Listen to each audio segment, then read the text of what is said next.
Ladies and gentlemen, welcome back to another episode of the Going Dark podcast. And Chop, it's not just us two today. We got a little bit of a special guest here. We do. And I don't know indeed. what episode it is again, but hey, here we are. I'm pretty sure this again. It's either 33 or 34. I think we got mixed up once we got to the 30s, and then we'll put it back somewhere on track. But I'm pretty sure it's 34. 34. Either way, it's been a little while since we've had a guest. I think these shows are always a little bit more interesting when we have another third perspective to bring on here. And this is a pretty interesting one. We have Greg Reisdorf. I believe I've got that right. From I wanted to start a little bit by having you introduce yourself, and I'm curious if you could tell us and tell the audience about a little bit about like your history with Call of Duty, what you worked on specifically, like where you got started, and how you got to this where we are now. But I think a lot of people are interested in knowing your entire tenure of working on Call of Duty. Okay, yeah, sure. I can get right into it then. So, Greg Reisdorf, I was the creative director for Sledgehammer Games, and I ended that in about January. So, what you'll hear today are all of my opinions, just Greg, not representing Activision in any way. So please don't write home about that. So I was there 15 years at Sledgehammer. Before that, I was at EA. I worked on several games there, and before that, I had my own studio for a hot minute, where we basically made some mobile stuff for hardware accelerated PDAs that was about 5 years too early for the iPhone to hit. So got out of that. That didn't sell anything. So went into EA, made Godfather 1, Godfather 2, Dante's Inferno. Did level design on that. Was the lead world designer for the Godfather 2, which got a 46 on Metacritic. A little rough. I don't even know how you get a 46, but whatever, it happened. Yeah. Or sorry, 46 from IGN. It was an IGN review. Well, I mean, we can't trust those guys. IGN, that's this a whole point. other beast, honestly. Yeah, you let that one go. Then did some Dante's Inferno, finished that up, and then went on to went to Sledgehammer Games. That was 2010. So started there at Sledgehammer Games. They had just started like 6 months before that, and then there was a whole thing where they were taking a bunch of people from EA because a lot of people were from the studio that I was at, which was they had Dead Space. They did Dead Space. A lot of them worked on Dead Space. I worked on Dante's Inferno at the time. But a bunch of people that I worked with on Godfather were that same group. So a lot of these people had worked with for 10 years already. And then there's a little injunction there, some legal paperwork that stopped them from hiring people from EA for a little bit of time. I interviewed in a hotel room, which was very weird. Not if you've ever been in a hotel room interview, but it was odd. And then went to work on the Fog of War game for Call of Duty. So that was a third-person Call of Duty game. There was a little bit of information out about that and what that was, and basically doing multiplayer for that. And so that ended right away because IW exploded and all of that stuff happened with MW2. So if you remember right around there, like that's when they were basically the studio heads were let go or fired for insubordination, I believe is what the technical term was. Yeah. So then Sledgehammer got put on to Modern Warfare 3, and so we worked on Modern Warfare 3. Basically picked up some single player levels in there. So I worked on the Scorched Earth level was the first one that I did. So that's the Berlin level. If you're familiar with the original Modern Warfare 3, this one back here. Yeah. And so that was my level coming off the bat. So we went a big war, all this, cool stuff, flying in on little birds and, having Apaches next to you and everything else as you're coming into Berlin, giant building falling, all that cool stuff. Then I worked on for Modern Warfare 3 as well, the sub combat and the sub intro in the New York level. I forget which one it was, but when you're out in the water, one of the first levels, when you the E3 level, there we did that. We redid that for actually that was me and so both of those levels the current job that I have right now is we have founded a company that exists around games and kind of community distribution. We can talk about that later. But Sure. the co-founder that is with me on that, we built the that level. So we built the Scorched Earth level, and then we also built the combat around the sub and everything in the sub for the E3 level. And then we also did the I believe another level, the intro level where you're like where you're stabbing soap with the syringe, the adrenaline shot. So all of that, we did that. That was originally supposed to be the intro to the game, Was it? Huh. but it wasn't. Huh. I don't know. The interesting part was you fly like a helicopter, like 300 and some odd miles from wherever they were at the end of Modern 2, which was like the Rusk where you just like threw the knife at Shepard and everything. And then you fly that all the way to India, which is where this was. There's right so many door, little obviously. little things. It's like, well, how did we get here? It's like, it's okay. And they got the little bird back, and they could fly it, and they rescued it at the end of the level. And don't think about it. Don't think about it too much. Yeah. So did that, and then basically after Modern Warfare 3, it was like there was a little bit of time where we were trying to figure out what we were doing. And then that's when me and the co-founder his name's Stavros. We were just like, cool, we're gonna go do multiplayer because that's where, that's what we were doing out Fog of War. That's the cool part about Call of Duty to me. That's multiplayer for sure. And so we just jumped into that and just started making stuff and just started building out things for what we had deemed at the time advanced warfare. I have a super old design doc. Actually, when we were working on Modern Warfare 3, I wrote the design doc for a advanced warfare, and it changed significantly since what that was. But that ended up being advanced warfare. The concept of what that was. The concept of like, it just happened to be like, well, what comes after Modern Warfare? It's like, oh, well, you could do future warfare, and like, nobody's gonna want to do future warfare. And then it's like, oh, you could do advanced warfare, get more techie, more drones, more of that kind of stuff. And so so we started doing that and started doing that within the actual engine, first person stuff, all of that. And then it just kind of rolled from there, and we were able to continue to get approvals on it and things like that, and basically just kind of own it by action, and built out Advanced Warfare, and then did that as the lead designer for that. Technically, there's nobody above me other than the studio head, so it's kind of like those roles are very fuzzy as you get into the game development land. But you were calling the shots on MP as far as like most of its design, I assume. Yeah. Okay. So all the design around the exoskeleton, weapons, how we were doing weapon signatures, all of the loot, the supply drops, all of that kind of stuff. I have some questions about that. We'll come back to that a little bit later, but yeah, we'll put a pin in that for now too. Map design, how many maps, like outside of like how many maps and all that kind of stuff, it's like that was more of a production call of, hey, we're only going to make, I don't even know how many maps we had, 12 maps, something like that. Which is low considering like 16 should be the norm, but that's my opinion. What's that? I said amen. Yeah. And then where it was, then was World War II. After that. So World War II was a bit different. I quit after Advanced Warfare, at the very end of Advanced Warfare, but then got hired back on because they let me work remotely from wherever I wanted, which was nice. And so that kind of like changed a little bit of the dynamics about what I was doing on World War II. But there's a lot of weapons, working with Ray on weapons, and the live lobby, or the HQ. Still over like some oversight of maps, but not a ton, but more just kind of feedback and that kind of stuff on maps, mechanics and create a class, all that kind of stuff, still doing all that.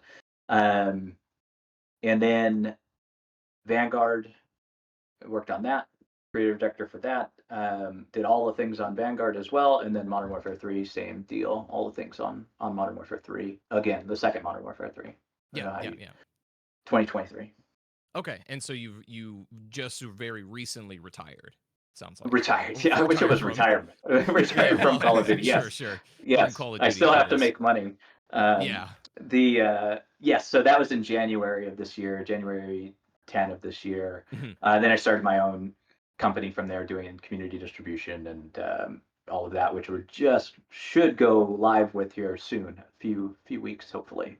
Awesome. Yeah, cool. yeah. Yeah. I'm actually interested in talking maybe a little bit about that as well. I had a few pins as you were Yeah. describing all that I want to maybe touch on if we can. One of the things that you mentioned very early was the Call of Duty game, the third person like Fog of War. You know, I understand that was like a third person like sort of like Vietnam era game. And that, you know, ended up being cut at some point. Was that in production like directly after or sort of after the release of the original Modern Warfare 2? Was that like sort of when that was being worked on, or was that like maybe after Black Ops in like 2010, 2011 maybe? Or I guess like The studio was started in August 2009. okay. So Modern Warfare 2 came out in November 2009. And I started in February 2010, and then we very quickly went on to Modern Warfare 3 Gotcha. sometime after that. Was that officially a Sledgehammer Studio like title? Like that Fog of War was going to be? As much as it could have been at the time. Sure. Like, I mean, there was no, it was very, I don't know, we didn't have much at all for it. Mhm. I I mean, think we were I like, yeah. no, I appreciate that. The only reason I asked is because I think a lot of people, I guess including myself for a long time, thought that like it felt like an Activision panic move to bring in Sledgehammer, you know, right as like as Infinity Ward was blowing up to finish Modern Warfare 3. But it seems like Activision had already pulled Sledgehammer in, even kind of before that whole debacle, from what it sounds like. Yeah, I mean, they weren't there. There was no studio there, right? And like Mm-hmm. November, I believe it was probably around March because usually bonuses are paid out quarterly. So you get Sure. bonuses in March and you get bonuses in September and June. Um, and so I'm pretty sure most people, generally how development works is everybody gets their bonus and then you have quite a few people leave after their bonus and all that kind of stuff because either they're getting, some amount of money that they felt like they earned during the game, and they're like, "Cool, I got it. I'm out." Fair enough. Yeah. Yeah. Okay. I don't know if you can talk too much about like what Fog of War entailed, but you said it was third person multiplayer. Is it like was there any sort of was it just going to be like an MP game, or did it have like a campaign like planned for it, or anything like that? Was it going to be a more traditional game in that sense, or was it strictly like a multiplayer experience? No, that was a full game. Okay, Like, I just happened to be on the multiplayer side of it, interesting. but there really wasn't like it didn't have very much time in its existence. Probably other than what you've read at some point in time, like that says, "Hey, this game existed," and that's pretty much what it was. I think there might have been one time we showed it, maybe. Sure. Um, Okay. Okay, yeah. curious. No, that makes a lot that clears up a lot of what I was interested in about Fog of War as well, because I remember hearing about it like a long time ago, and it was this weird like enigmatic thing that I had, you know, no clue if it was even real or not, or like how far it got. But that clears a lot of stuff up. So you basically like uh after that, your I guess like first mainstay project would have been the original Modern Warfare 3 then. Yeah, that was my first one within Call of Duty. Yeah, for Okay, sure. and you were working like directly on designing like multiplayer systems or features for that game as well. No, for Modern Warfare 3, that was all IW that did all of the multiplayer for that. Sledgehammer did the campaign side of it, even though we were like co-dev. Really?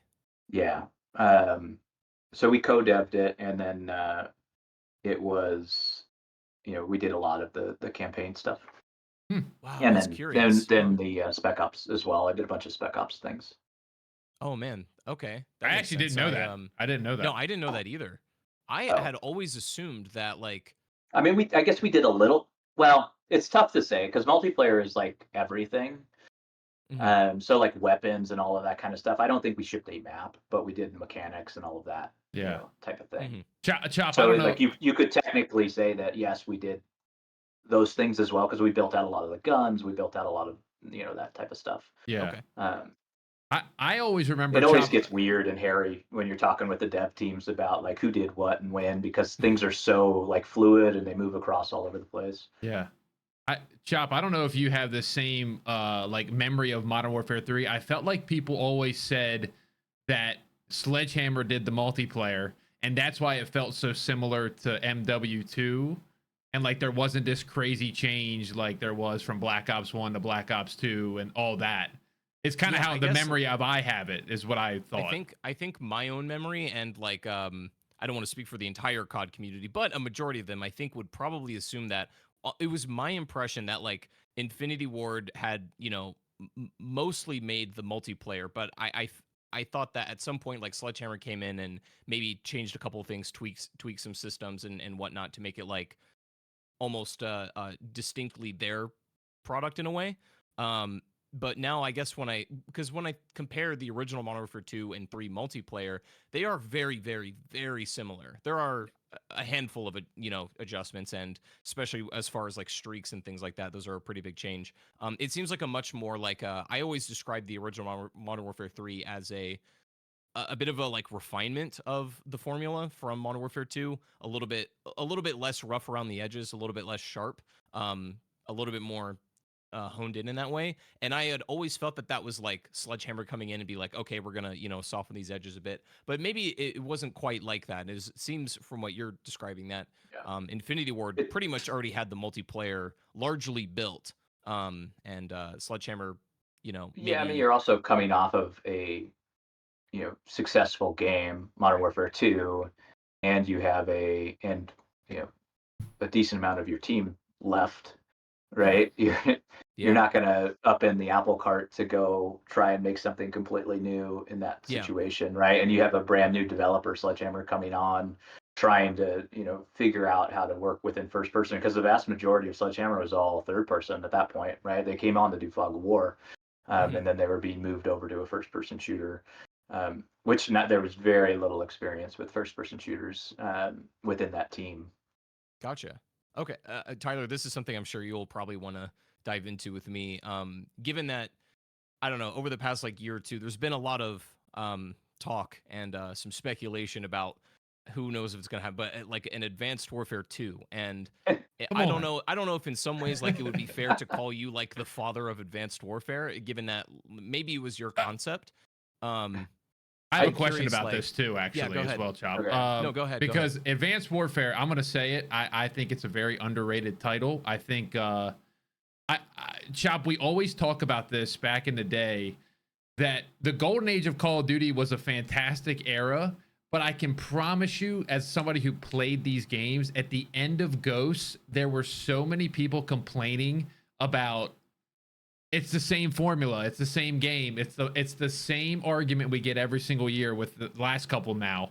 I do think the quality was a little better back then. No offense to anybody, but I think when AEW got announced, it was like, this is what you guys have been asking for. And then like Titanfall was popping up and all this stuff like around advanced movement.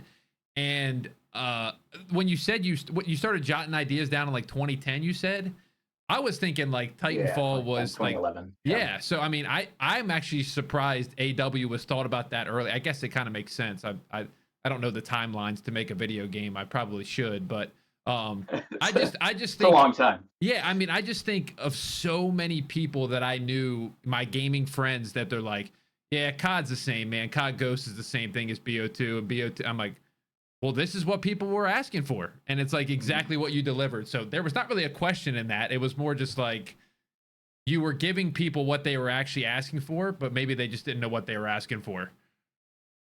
Yeah, it's a, when we were making it, it was always like, oh, this, after, I guess it was pretty much after we shipped, it was like, wow, this game is so far ahead of where, like, there's so many things in this thing that are just not part of the norm.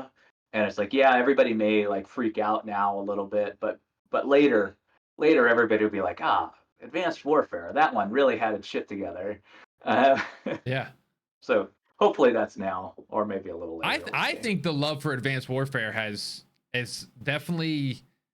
I feel like a lot of people want that jetpack era back again. I just think it was the 3 in a row that were like, people were just like, okay, can we get one boots in the ground in the middle of that? Yeah. Yeah, it'd be really nice if Call of Duty found its lanes, right? Like if it had something in future land, something in past, and then something in the present would be cool. I always felt that Advanced Warfare, even for its time, and even maybe it still holds up now, but I always felt like it was like visually one of the best looking Call of Duty games, especially coming off I don't know, the grim gray color slop of Round. Ghosts. Yeah. It was just The fish AI. there are people that love Ghosts, diehards about it, God. whatever. It's got a bit of a cult following, but man, that is just not a good looking game. Advanced Warfare comes out the other end, the polar opposite of Ghosts visually, and even from a gameplay perspective, the pace of the gameplay was cranked up a lot. I mean, obviously introducing the exosuit with the boost jump. I actually saw something on your Twitter that I wanted to ask you about.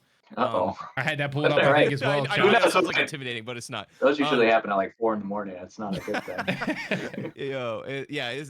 You ain't going to get pressed like that. But what I was curious about is that you had tweeted that. So Advanced Warfare, like obviously, I'm sure pretty much everybody listening to this has played it at one point or another. But the main, I guess, groundbreaking feature of that game was that you had this vertical jump. You double jump like straight into the air, and you can also like kind of boost to the side by like clicking your stick in or whatever. It was a very novel way to move around the map, and it changed the way that like level design had to be made and stuff like that. But what I had saw that you tweeted was that there was like another version of the movement system that was like a bit more refined and nuanced that like never made it. Can you tell us a little bit about that and like what that was? I mean, those movement mechanics, so having boost be on a very specific button press, and it boosts you this high, and this is how far you get, and like you have to press it within this amount of time. That was kind of like a carryover from me from Dante's Inferno, which was very much like a double jump game, and that as soon as you know the mechanics and the metrics, you can build to that, and it's much easier to build to that, rather than a feathering, because you get into this middle state and everything. And with those early days on boost jump, it was extremely difficult within the within side of Activision and even Sledgehammer and everything else to really move it forward and get it approved. And because there's all kinds of stuff that you're worried about, like it's a huge jump for the franchise. But then there's all the technical sides of it as well, when you're talking about server snapshots and how fast you can move and how fast you're rewinding on the server to actually see if somebody hits you. So the amount that you can move within a specific jump and all of that, like we were able to like know exactly what that looked like. Um, so we were going through development on that for a while. Then there a couple of designers, one in particular who also streams a lot these days, um, and was there, made a bunch of the maps for AW as well, who happened to be trying some stuff with the original creator of the jump. So the original person who had um, prototype boost jump was Rosie, and so Rosie and Guy were sitting there being like, "Hey, Greg, come check this out. Look at what we did to boost jump, and now look, you can feather it. Look how cool that is, and everything else." And this is like, I don't know, we're very close to shipping at this point. Probably had already like maybe, I don't know, March, April. So E3's coming up, all of this stuff's coming up, and they're like, "Look at this, isn't this cool? How about we change it over to this?" I'm just like, fuck no. What are you talking about? Get that out of here. Why did you spend time on this? This is crazy. And then BO3 came out after that with the feathered jump and everything else. And we also knew that they were doing it at the time. And so like, I don't know if it was first or like, I don't know if they prototyped that first or if BO3 was doing it. There was some Who like knows where that not was. cross contamination, but was there some like cross talk maybe there? Like Treyarch Yeah, I mean, we maybe all learned the what y'all were studios doing with the feathered version of that Yeah, movement, and they typically know, and they were trying to figure it out, but they had wall running. That was their big thing. They weren't as particular about the boost jump stuff. I mean, they had more restrictions on it. I know they liked the meter a lot more, being able to show you how much you had and all of that kind of stuff, because that's so it's another like a thing with resource feathering. kind of thing. Mm-hmm. Yeah. And it's like that. My general design philosophy on all of that kind of stuff is you should let the player do it as much as they possibly can, and only put limiters in when it's when it's a need for gameplay or something like that. Like if you just don't want people to spam a button, it's like okay, whatever. Like why not? Like just let them do it. You have those limiters like when you said that I specifically like remember when you try to like boost forward too many times you get that like clicking sound Yeah, that we get a Yeah, little yeah. click you because can't it was keep actually hitting it. faster than sprint at some point. Yeah. Like yeah, there's a number of those things. We were trying to get it as smooth as possible. Like, and that was a lot of the time was spent on making that as fluid and as smooth. So you can jump up in the air and dodge and slam and slide and do all the things. Yeah. So largely the conception of like this boost jump and everything was kind of like your conception it sounds like and your The role the within. mechanics stacking together and all of that. I think the Yeah. actual like advanced warfare exoskeleton, all of that is a huge like team effort Yeah, across the yeah. board on Sure. making that happen and figuring it out. I don't know where the actual concept for like the exoskeletons and all of that came from, but within MP it was and how we put it all together in MP. Certainly, I drew up the entire design for it over a Christmas break. Like create a class and all of that, like a 2 week period where I just like kind of sat at my parents' house and just had a lot of cigars and everything else and just Yeah. sat I there love that. and figured it out. Because it was one of those things that we were just kind of racking our brains throughout development, going like, oh, is this innovative enough? Is there enough here? Is this really going to punch through and make a difference? And then we kind of, the exoskeleton was a cool part, but it didn't have like the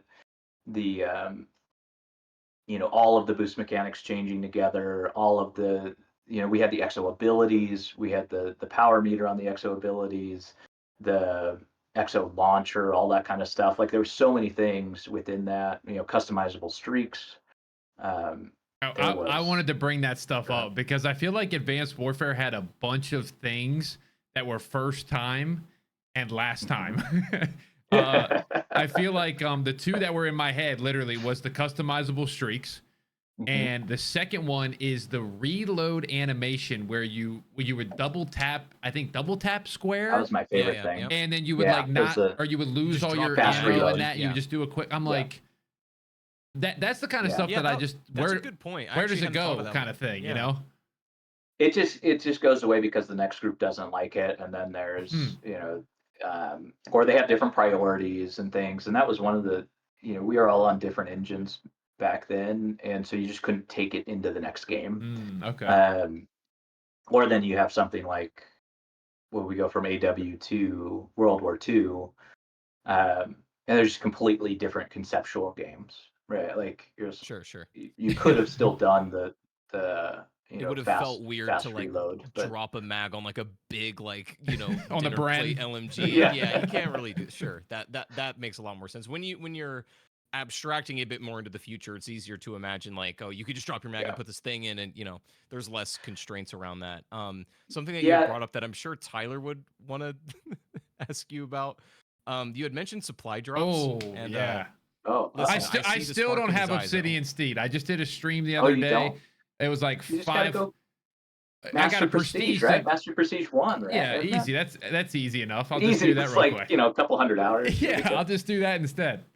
But side note before you go, Chop. I did like a fun stream, and I opened up a bunch of supply drops in 2025, and it was a great time. But still don't have the Obsidian Steed, so thanks, I guess. Yeah, all no problem. That was Good one of for you. that was one of the big things that it's definitely a controversial aspect to that game and maybe just more broadly, but like that was the first time Call of Duty had weapon variants like Mhm. with actual stat changing Yep, effects. you can Um blame me for that one for was sure. was that you? I'm wondering. Oh That yeah, was you. yeah, yeah, that was Wow. me. Yeah, so you'd be like, "Fuck you, Greg." Be like, "Yeah, cool, man. It We'll was get great." yeah. We'll No, put no, that in the comments down below, guys. I thought it was an interesting experiment. Like, Tyler says he doesn't have the Obsidian Steed. Man, I played so much Advanced Warfare. I put like an unhealthy amount of time into that game. And a friend of mine who played maybe a third of the length that I did, he Mhm. like the way that he would acquire guns just out of supply drops like made me so mad I never got the AK-12 rip. That was the big Wow. one that I never got. Skill-based There's always that supply thing drops? that, you know, Question mark? skill-based supply drops. No skill-based supply drops.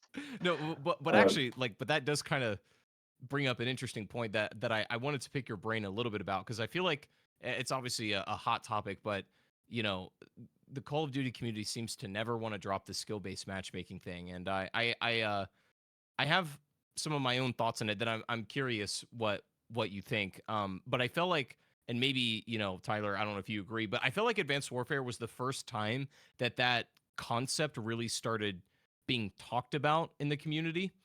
Um, at least maybe not internally, like on the dev side, but in the greater like community, people started the idea of skill-based matchmaking started appearing more and more. And I think there's a lot of good reasons for why that has been the case. But I was curious about, like, did you have any input on a system like that? Did you like, do you have any thoughts or feelings on what that So entails? skill-based matchmaking in Advanced Warfare, Mhm. that like we've always had some type of skill-based matchmaking Yeah, that existed. I mean, there's the white papers on it. I'll constantly reference those because I'm like, it's a very complex thing sure. to have, and like in those days, it really wasn't a big deal from our side because there wasn't crossplay, there wasn't anything Yeah. that was happening there. Yeah. It was all Xbox or PlayStation. You want it, one or the other. It was more about team balance, I think, and that's where we kind of focused on making sure that um, you have that team. I think it's always every time there's always some sort of conversation about bringing back true skill and being able to see your skill number there next to everybody else, and being able to have that, which is always a fun one to talk about. But I mean, in general, I mean, there's been more and more, I think, openness around the skill based matchmaking side of things.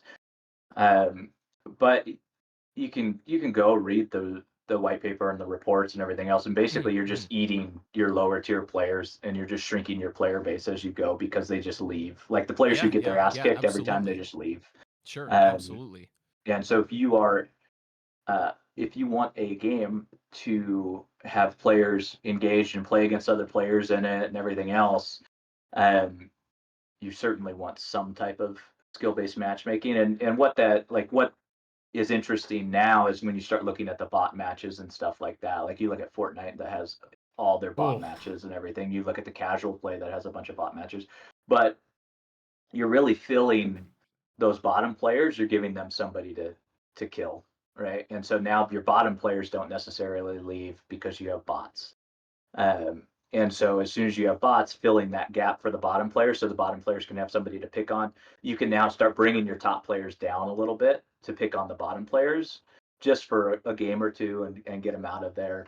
Those types of stuff. There's no a game or two doesn't actually exist, by the way. There's it's all part of the algorithm and how that it works. I wanted to run this by you. You can tell me what you think about this. I spent a lot of time thinking about skill-based matchmaking, Mhm. um, just kind of like conceptually for Call of Duty. And one of the thoughts that I had was that, like, Call of Duty as a game is a very interesting anomaly for this, because I feel like what makes sense in any other like game as concept is like, yeah, obviously you want to play against somebody your skill, that, you know, if you're playing chess with somebody, you want to Right. play with You have somebody your who's elo rank. Yeah. just as good, if not a little better than you, so you learn from them. Or like, I play Smash Brothers, and it's like I want to play with somebody a little bit better than me because it's always engaging and I'm always learning from them.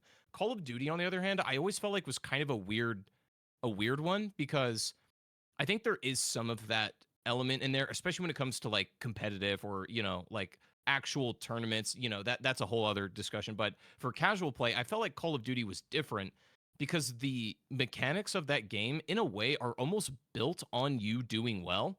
I felt like the kill streak system is kind of yeah. evidence of that. Like, Hmm. the game is kind of meant for you to be stomping on someone. So it's like skill-based matchmaking almost flies in the face of the actual design of the game, and a little bit, just at least the way that I'm conceptualizing it there. And I was like, well, skill-based matchmaking as an idea isn't new or isn't bad at all. Like, I remember talking to like some Black Ops 2 devs, and skill-based matchmaking, believe it or not, guys, was in the game back then too.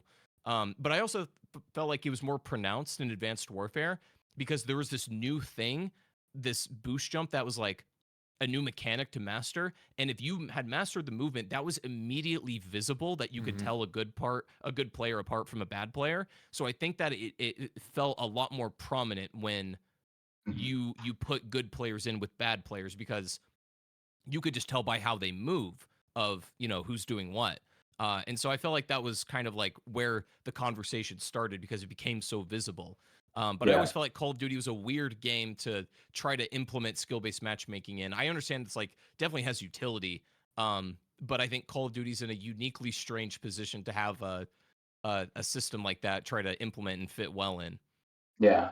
I mean, the skill gap in Advanced Warfare was huge, and being able to have all of those movements and you really perform at a level that other players couldn't even get to, right? Like it's a Intention big from the start, change. like to make a game that's like, did you look at Call of Duty and be like you wanted to raise the skill ceiling? Was that your We goal? Yeah, we wanted to find something that was akin to ADS, right? ADS chain, like that's Call of Duty's thing, right? Aim down the sights didn't exist before Call of Duty, and that was like a controller element that you could do that is a huge game changer for Call of Duty, and that's what we were trying to find. Is like, well, what could this be for us that's off the controller that you can do at any step and really control that and have that, um, and it was a facet that allowed us to change the skill gap, and I think having that little bit that a player can learn, it's kind of there's a design philosophy, and I agree with this, and for the most part try to do it, is where you give players a skill and you give them something to learn that they can get better at over time. And a lot of the feeling of satisfaction comes from like, oh, look, I got better at this. I'm actually doing better at this. Look, I can go kill all these people because I'm, awesome with these mechanics, and I've developed these skills over time. Um, and that was certainly something that we wanted to bring, and we did. The other side of that is like we created a huge gap between the best players and the not so great players, um, which I mean is not a horrible thing.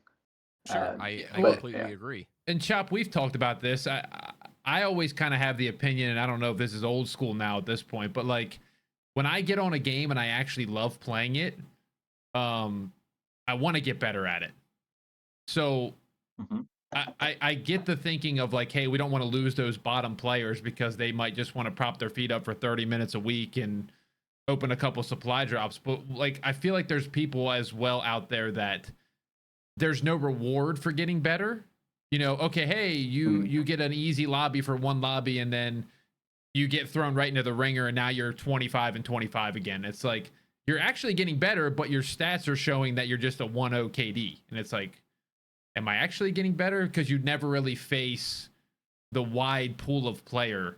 I feel like, and you said that there's been skill based in the older Call of Duties. I don't know why I just never felt it. Maybe the gamers weren't as good. I mean, Yeah, that's another big Well, part. it has a lot to do with population size, yeah. right? It has a lot to do with population size and where you are. So when you're playing, in the past, if there were less players playing, your matches were less skill based, Mhm. right? So when you have more and more players playing, and you have more players in your area at the time of day when you're playing, Yeah. you're going to have a more skilled match, right? So if you really want a less skilled match, go hook up your VPN and play in South Africa, and see what your match is like there, because you're going to have those 12 or those 11 players that you're playing against are going to have a huge skill disparity. Yeah. Um, Was it just yeah. like a placebo effect or something? Is that the word I'm looking for? Because I Well, mean, Black yeah, it Ops could be. It could 2 also be was. age, I mean, right? Like, yeah, true. I mean, Black Ops 2, there was literally you get on the map and there's 500,000 people playing. And I remember going mhm, against the split screeners and beating yeah, them, going 50-2 and going, oh man, this is a good time here. You see that yeah. split screen on the thing and you go, this is going to be a fun game For sure. I think another element to it, and I'm curious what you have to think about this too, Greg, is that because you've worked on Call of Duty for a long time, there's two parts to this question. Number one is, was it like an active conversation, or are you of the opinion that like the average gamer or the average Call of Duty player has gotten better over time? Like, has the average skill floor of the player base gone up a little bit, even in a minor way? And the other part of that is like, obviously, when you started, crossplay wasn't a thing. And I personally, I've kind of been of the opinion lately that crossplay for multiplayer games has almost been a failed experiment. I mean, it is nice in a lot of ways to be able to play with other platforms in unique cases, but it's also opened up this whole Pandora's box of problems that I didn't even know we could have. And I'm not totally convinced that crossplay is like the healthiest thing for Call of Duty. Crucify me for that. Might be my hot take for the podcast. Or console to I was curious console, what you thought about said that. before, Chop. Like Yeah, Xbox to PlayStation. At least console. Yeah, that's introducing PC into that. Like, is like letting lions in like a cage of like kitties or something. Like Yeah. that's just can't really do that. I mean, you can also point at that for the skill-based matchmaking conversation too. When you think about your population size, you triple it, right? Mhm. Because you now have PlayStation and PC in there as well, with what used to just be Xbox distributed across your regions and distributed across your time zone Sure. or wherever you're playing. Now you have triple that. So yeah,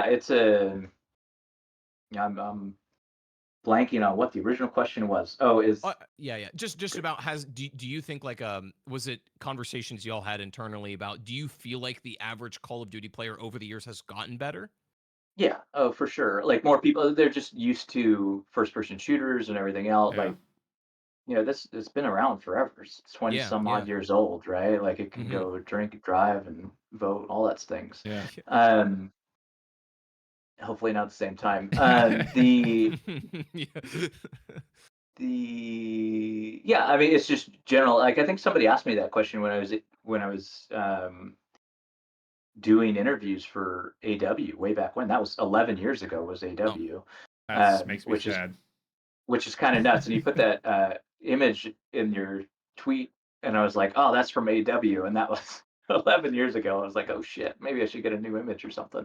And it was one of those things. It's like, oh, do you think the average gamer has increased in skill over this? Like, well, at the time, I really didn't think about it too much, but now, yeah, it's clear. Like, there are more and more gamers every year. There's Yeah. people who have now like grown up their entire lives playing games, and I happen to be, one of the first, generational, ages to actually have played since I was a kid.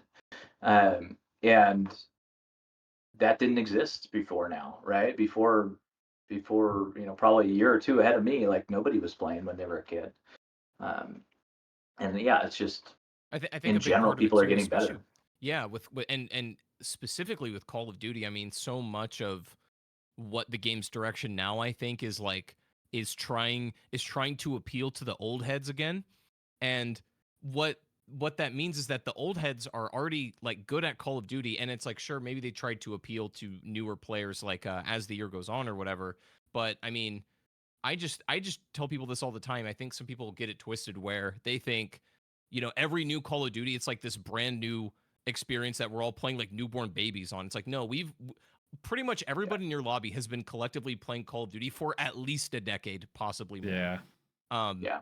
And people are good at Call of Duty now. So I think but even to your point with crossplay, it's like, yeah, and when skill-based matchmaking is a factor with a larger player pool, yeah, your matches are going to be tighter as a result of them having more competitive matches available. So Mhm. that's a very tricky problem to solve. And I'm not one of those people that think we should just like dump skill-based matchmaking or it doesn't have a place in the game. I understand its utility for sure, but it's a tricky problem for Call of Duty to solve. That's for sure. Yeah. I mean, you could totally get rid of skill-based matchmaking, but you're not gonna in a very short amount of time you will be playing people of higher skill than you. and you will be the one on the receiving end of that, and you'll just be like, "Oh, this sucks," and just Yeah. bounce. Right? There's so much more to play too now, and that's I don't know who said this in a podcast the other day, but not that there was other games to play. There was a bunch of other games to play back in the day, but I think a lot now are more they're free. You know, you can go hop on Fortnite, download it. Your buddies are all playing it. Takes 2 seconds, boom, you're there. I think Rainbow Six just went free. The new one, I believe, I could be wrong. You know, and then there's games that are super cheap now. You know, EA access with, you know, getting Madden and all these other games, not for free, but discounted. So there's a lot more to get people to just leave. I think that's some part of it. It feels like to me is, okay, we need to keep these people on here as long as possible, rather than sometimes just make a great game and people will stay on because they love the game. How can we keep them on this game, making them feel better about themselves because they're winning? Right. I mean, It's sometimes kind of what I get frustrated with it. I'm like, okay, well, just make a fun Call of Duty and we're just going to play it. I mean, I know I'll be on it all the time. Yeah, I think that it's an interesting problem with the industry as a whole right now. When you talk about free to play and everything is, going free to play, but free to play, like, games die Yeah. instantly Yeah. with that. Like, what, Mhm, X mhm. Defiance dead already? Like, it didn't even exist. And like, because they're not making money and they have to make money. It's a business, right? You have to have that. You have to have that income and stuff. And what the problem that I see is people aren't necessarily right sizing the investment Yeah. to the outcome of that. So you have games that are trying to be Call of Duty, and Call of Duty is insane. Like, there's so much value in that game that they're giving you for whatever. Like, I don't know, they're probably raising their prices now, 70, $80, whatever it is. But the idea that you get a full, like, zombies game, which you're not going to get anywhere else, like, anywhere close to the third mode in the game that Yeah. nobody really No, talks I'm about, I'm right? I'm a big zombies guy. Like that's my Yeah, thing. So that's why I mean that's why I would buy certain Call of Duty games if I wasn't yeah, interested in the other elements was just for zombies. yeah, and then you get this full MP with full, like, updates, free updates for you later, and a full campaign where you're basically getting 3 games, and then you have Warzone on top of that, which is already free. Um, but then you get the progression and everything else working with that, across the board, and so there's all this value in there. So it takes a tremendous amount of money to make that happen and to turn that over and to do that. But then you have developers who think, oh, I'm going to go spend several hundreds of millions of dollars and I'm going to make the next Call of Duty. It's like, well, why? Like, you don't Yeah. need to do that. Like, Even from what? the player's perspective, like when you talk about like the how quickly those games can die, and especially like the value proposition for it is like there's also really no investment from players, which is like I Yeah, think when you have to spend money on a game, you in some ways feel like you probably should give it a good earnest try and stick with it to at least get your money's worth. And I mean, best case scenario, you feel like you get more than your money's worth. That's what a great game does. But like I agree, like the free to play model is bloated and problematic just in the sense that like there's no commitment for even the player to stick around yeah, because it's free. I didn't lose anything. I can just delete this game. Bye bye. Yeah. yeah, Like Yeah. whereas I think there is some utility in making a paid premium experience that will deliver. You look for as much shit as people give Call of Duty, they always deliver on time. I mean, like oh they're yeah, every year there's a new game out. They're not missing, they're not missing stuff. You can debate about, which games are better quality or whatever, but the point is they're not missing. They're always on time. They're always delivering something, and that in and of itself is commendable from a development yeah, perspective. And it does Call of Duty does ask that value commitment from you, and I think the best Call of Duty games, um, I feel players walk away feeling like they've more than delivered on that promise, or they've gotten more than what they've paid for. At least I mhm. feel that way anyway. For some of the best, like even game, I'll play Black Ops 2 now, and I'm like, I paid $60 for this. I'm like, I've gotten a decade's worth Yeah. of I'm entertainment. still playing Right. Black Ops 2. Yeah. When you compare those hours to, like, a movie that you went and bought, or a something that you went to the movie theaters to watch is probably like what if you go with two people to the movie theaters, it's like $50, $60. I Yeah. don't know what it is. Yeah. But it's like a game, and I'm putting a couple hundred hours into Call of Duty, just multiplayer side of it, like easily. Um, it's crazy to think about that and what that means at the end of the day. Um, but I got two. Before I guess we move on to the next game, I do want to. There was two things that randomly popped into my head with AW. I feel like we can talk about skill based for 17 hours. You know, honestly, Sure. but I don't know about you, Chop. I'd rather just kind of keep it. Yeah. I want to talk. I got other questions about World War II specifically because what you tweeted the other day, I could not believe it. My jaw dropped Uh-oh.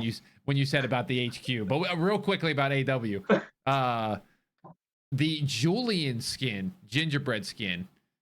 Is there any backstory? I mean, I know there's a backstory with it. Do you have anything to add that's not like well known? And then the second thing is, I really appreciated in AW the esports support to that game. Skins and stuff. The skins, I felt like, and I know they do it now for sure, but I don't know if you know this. I'm on Breach as a creator, Boston Breach as a creator. So I got my first kind of real taste of like rocking a skin that was a team.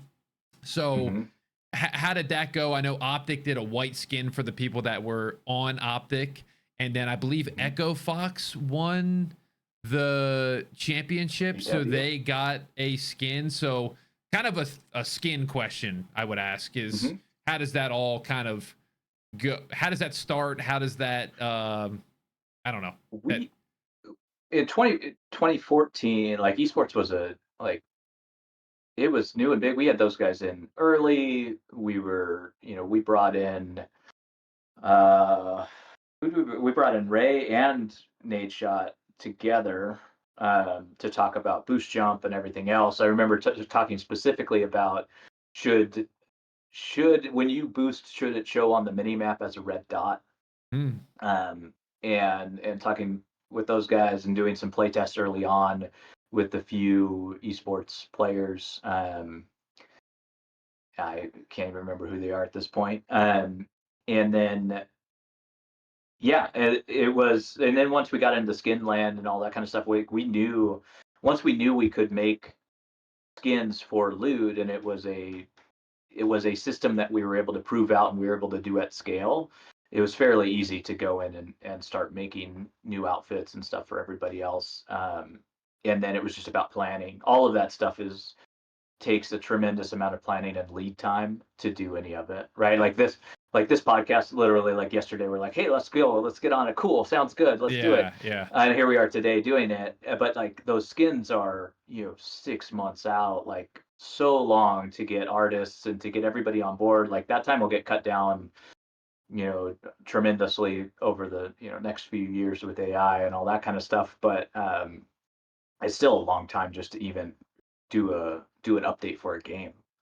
I don't know if that satisfies your question or not. No, yeah, that, I mean, I there's figured a lot of planning. I'm sure it took a long time. I just, is there any more on the Optic thing where I believe the regular player got a black skin with the green logo, and then I believe if they were a member of Optic Gaming, they had a white.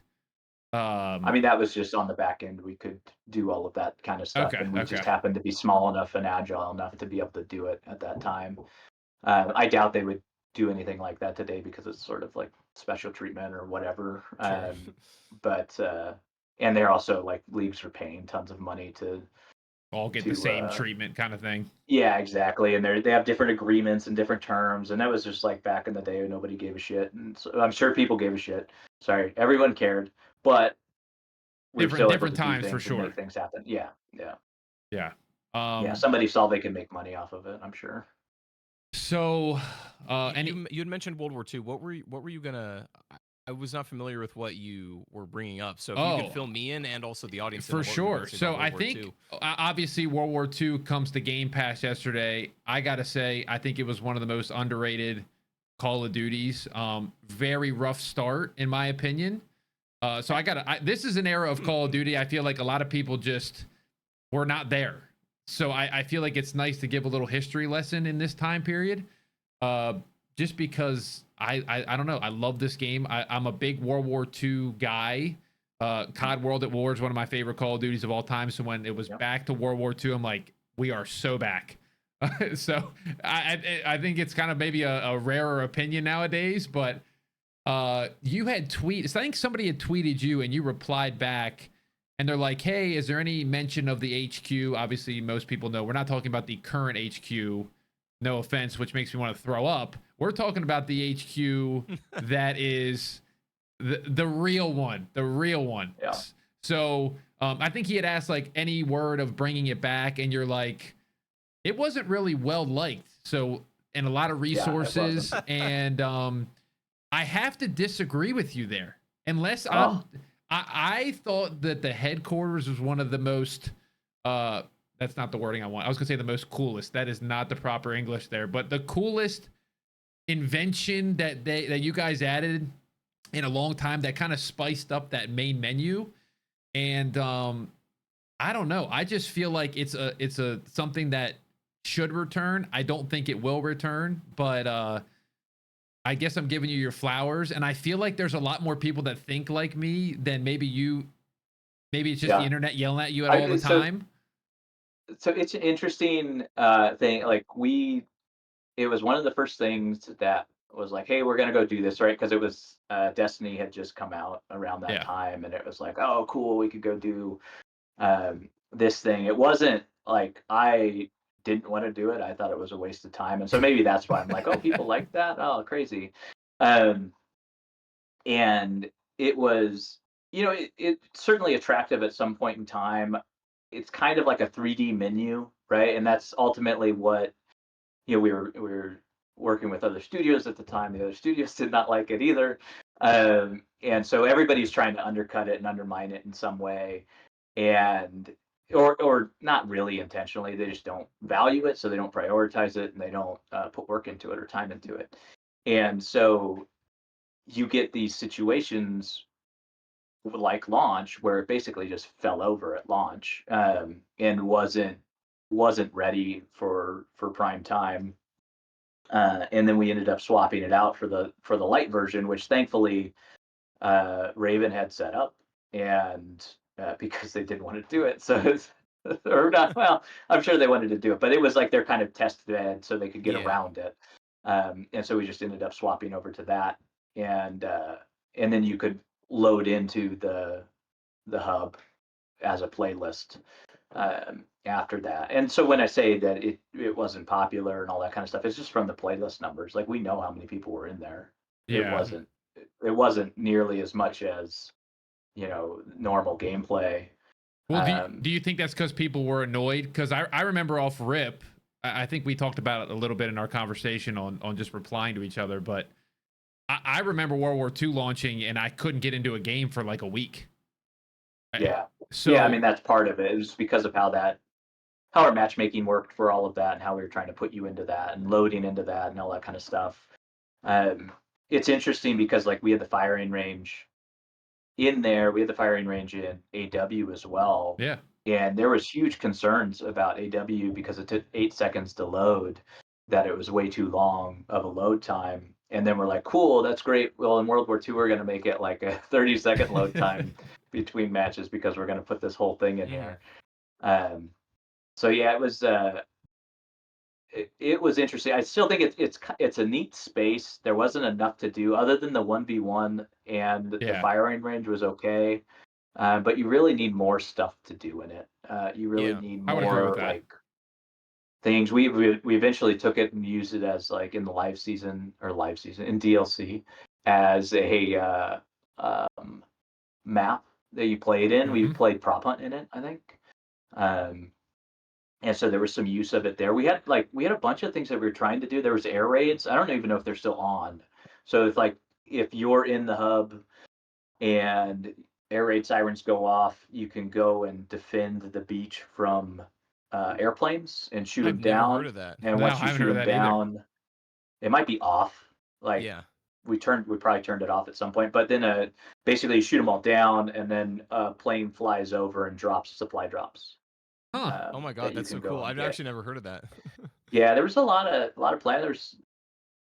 Yeah, I have a question. Did you did you have anything to do with like zombies on any of these titles, like Advanced Warfare, World War II, or anything like that? Not really, other than trying to stop them from taking our resources. That's Um, so no, it's that's usually funny. there's No, usually some sort of tug of war there. oh sure.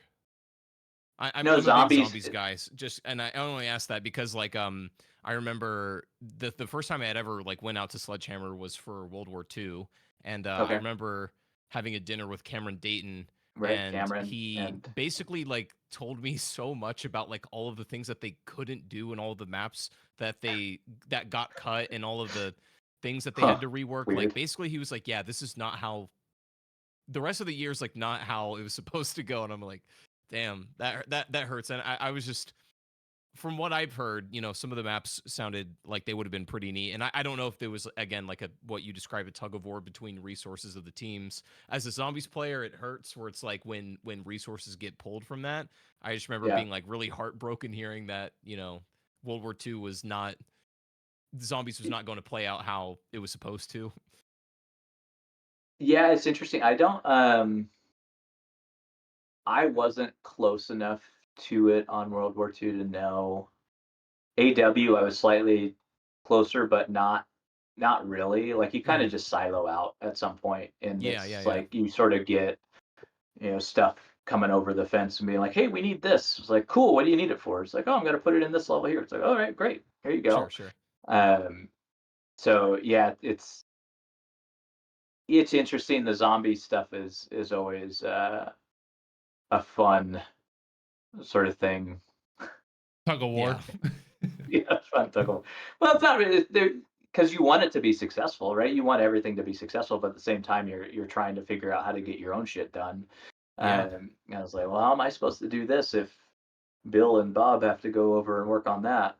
I think it's kind of interesting that like in the older games, especially when zombies was like first in its infancy, like there was probably a lot of tug of war between like the MP and campaign and like zombie teams, which in a way I think made zombies feel really distinct because one of the biggest criticisms from the zombies community now, like I don't know how in touch you are with like the zombies discourse these days, but basically I think a lot of people are they're dissatisfied with the fact that the game is trying to be so similar to the other aspects of the game where it's like hmm people, I mean, MWZ is its own thing, but people looked at that and were like, oh my God, it's just Warzone zombies. Or people even look at Black Ops 6 and be like, all of these Warzone mechanics are in it now. Like it plays like it's like a multiplayer match or it's a Warzone match or whatever. And I don't really agree with all that. But the point is that like zombies was so different and they were so like doing their own thing that it definitely like appealed to a certain type of player. And I would probably hmm include myself in that just because it was so like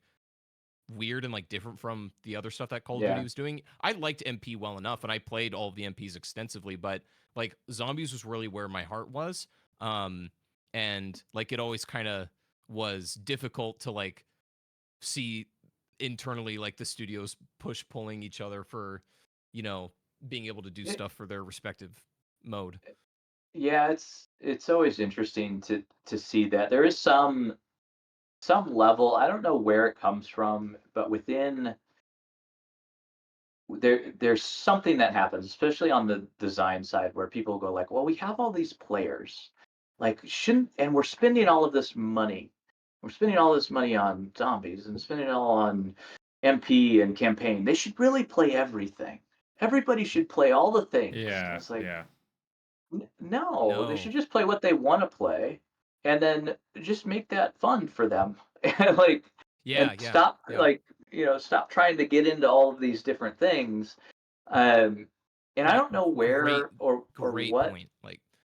Like brings it up, but I think it's a lot comes back to money and time and trying to be like, well, we have this mechanic over here in campaign. We should totally put that in multiplayer. It's like, well, no. mhm. It's like, no, you have to put it in. Like nobody's said no. Sorry, nobody's telling me to put anything Sure. in anywhere, but like you get that sort of vibe. It's like, well, why aren't we using this? It's like, well, Yeah, yeah, yeah. That's should the big thing like is like I think with the most recent zombies title, like a lot of people are dissatisfied with like the homogenization of the gameplay where yeah, zombies used to be really doing its own thing, but now it's like taking aspects from all of the things. And what you said is what me and Tyler were actually talking about, maybe on the last Yep, it podcast, which was. is like, that's a big thing that we discussed where it's like, maybe some higher up somewhere are like, yeah, we want all players playing everything equally. But it's like, no, people like the thing they like. I like zombies. That's my thing. I'll play MP occasionally, and I have extensive experience in multiplayer, but I'm a zombies guy, and I want a zombies mode made for zombie players, not for like Yeah, burgeoning multiplayer guys. It's like people want their game mode made for them. And I also Yeah. don't, maybe the data suggests otherwise, like you would probably know better than me, but I personally don't feel like the individual player plays all of the modes equally. I think everybody kind of has their thing and they might dabble in these other aspects. And I don't even know if that should be the goal, to get everybody to play all the things equally. I think people are going to pigeonhole in the thing that they like most. Even from like a development perspective, it's like, is every dev working on every part of the game simultaneously? No. Like that would be, not yeah. helpful. I I wouldn't think think. when you get into those situations where you even talk about budgeting and you talk about how much X mode costs here, how many players does that have? It's like, oh, we have X number more players than you, so we should get all the resources and blah blah blah. Like you get into these weird situations where it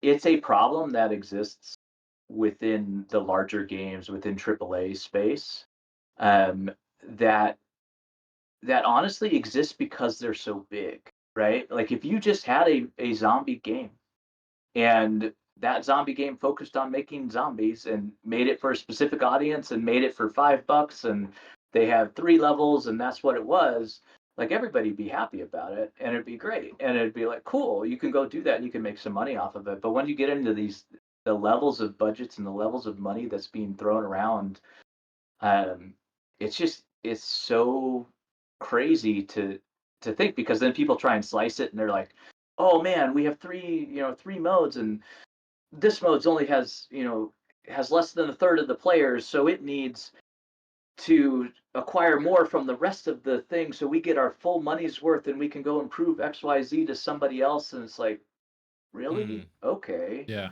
Yeah, Uh that's the messy part for sure. it's too big at some level. Yeah, that's So I understandable. don't know. Well, we can leave that for now. If you want to, I got Tyler, if you want to, if we, I got more so World War after II. World War, Well, no, I go got ahead, I go got ahead. two things. Not real quickly. We've already hit an hour. Are you good to do a couple more minutes? So I don't want to take all your Yeah, whole day up yeah, here. yeah. Okay. Two questions about World War II that I have in my head is, was there, it sounds like the leakers have found a little BR file in World War II.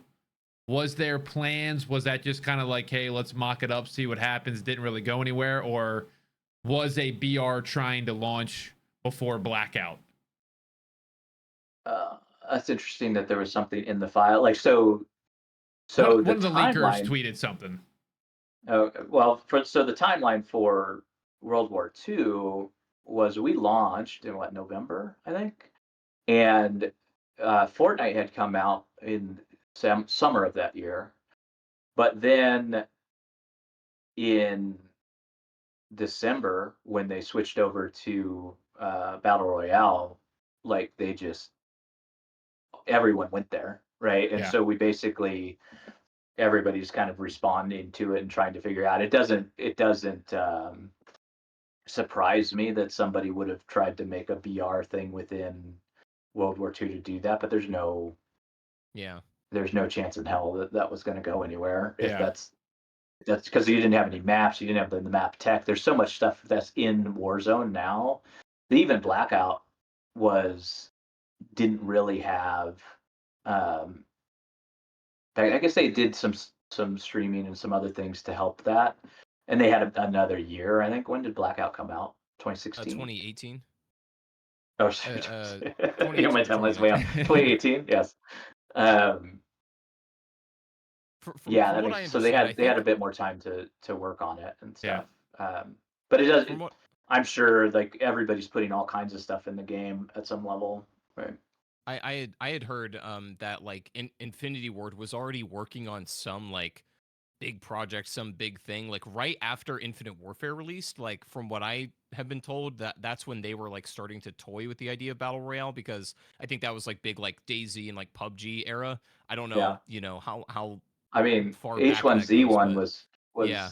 pitched to me several times during, I think it was AW even, Mm. and like, I mean, that was all Guy, and so it was is very passionate about that at the time, um, and we didn't do anything with it because it was just like, oh, that's way It was different than what we're doing. so out there. Yeah. Sure. Yeah. Um, I have I one guess more so. chop and then Yeah, and then go ahead, man. I'm sorry I'm talking everything here, but No, go ahead. Go ahead. you kind of mentioned it briefly with Fortnite. I just that I always hate this about World War II. It was just it was like a product of like just the wrong place and the wrong time. Like I really feel like if that game comes out in any other year, it does Yeah. great. It's like Fortnite. So I guess my question is, when Fortnite's blowing up, are you guys like, oh crap? Because I feel like World War II launched pretty bad, in my opinion. And then second thing, it was the division mess, whereas like players couldn't play the way they wanted to play, and it's like, The wait, division I mess, want that to was run around and predictable. sprint. Why can't I do that? And then on top of it, it's like it's World War II, so it's gritty, dark. And then it's like, here's Fortnite. We're all happy and like, come play our game and the skins, it's free. So like, it was 3 bad things in a row. And then Fortnite just, does its thing. So again, there's not really a question. I guess maybe the thought of like, what were you guys thinking with all of these things happening at the same time as you're watching Fortnite just absolutely skyrocket type of thing? Yeah, I mean, I remember playing Fortnite when it had just launched Battle Royale. Maybe Battle Royale. I might have played like a match or two of Battle Royale, and I was just like, I don't get it. Like, I don't understand. I can't. I'm not respawning. This is crazy. I don't like it. And so, I still don't like it for what it's worth. But Yeah. but it's a different Sure. game. You know what? There's lots of people who do. Great, good for them. Curious, but Go I play it. don't mean to cut you off, but did you play any PUBG by any chance?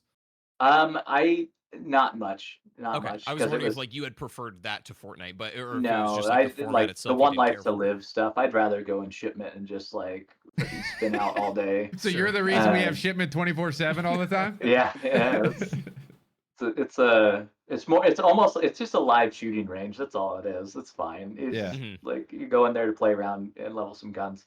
Um, if you don't care about your KD and all that kind of stuff. So what was it? So what was going? Yeah. So we had the launch. The launch kind of tipped over. We got through that. But you're just working on DLC. We had DLC going already, right? And there wasn't much to think about. Um, there was the hiccup in the studio, and they removed Mike and Glenn at that point in time. Yeah. And so there was a lot of thoughts going on about what we were doing next, all that kind of stuff, and then we just kind of kicked it into full gear coming out of the new year for that. That was 29. That would have been 2017 going into 2018. And then that's actually when I started as creative director, right there in 2018. Started 2018, and then just went and did all of the live ops stuff, or live ops. It was still DLC at that point, minor live ops, and just continued to kick away on it. But yeah, I totally think like there's always that. There's always games have a rough start, or they had something. And that's like with when we've failed hard on Vanguard. Like Vanguard was a mess day one. I actually wanted to talk to you about that as well. I had a few questions. I'm curious on that Sure. situation too. Yeah, we can move on from World War II. No, I just really think there's more I want to talk about, but we'll move on. But Sandbox, I mean, one Sandbox of the was most great. That underrated was from maps in the history of Call of Duty, needs a remaster. Can we stop? This has nothing to do with you now. That but was so. let's bring those maps So back a live instead live of ops. So raid. live ops. What's that? I said, can we bring back those types of maps instead of raid for Yes. the 18th time? Sure. Maybe, I don't know. Tell them. Yell it louder. Okay, I'll tweet it. So that was made by the art director who and basically we got at, I think what Fortnite did was it allowed us to basically be like, fuck it, we can do this too. Yeah. and we can go after crazy stuff and do some fun things. And like and also like the shift in leadership and everything else, like coming through it, like we sat in meeting rooms and we're like, cool, what are we gonna do? And it's like to get the leprechaun mode, like one of the animators was like, oh, we have this bug where we can shorten our players and have huge heads on them and everything else. It was like, great, St. Patrick's Day's coming up. Let's have a leprechaun mode. Let's go do it. Yeah. And when you shoot the leprechaun, cool, you get all the pot of gold, which is kill streaks, and they give you kill streaks and everything else. And then we just started doing more and more stuff like that. Like the last war map is UFOs. Yeah. Right? Like the Nazi Yeah. UFOs and stuff that you got to go, and there's like superhuman updates and all kinds of crazy stuff. It's just fun things. Like those are my favorite things about the games. Yeah.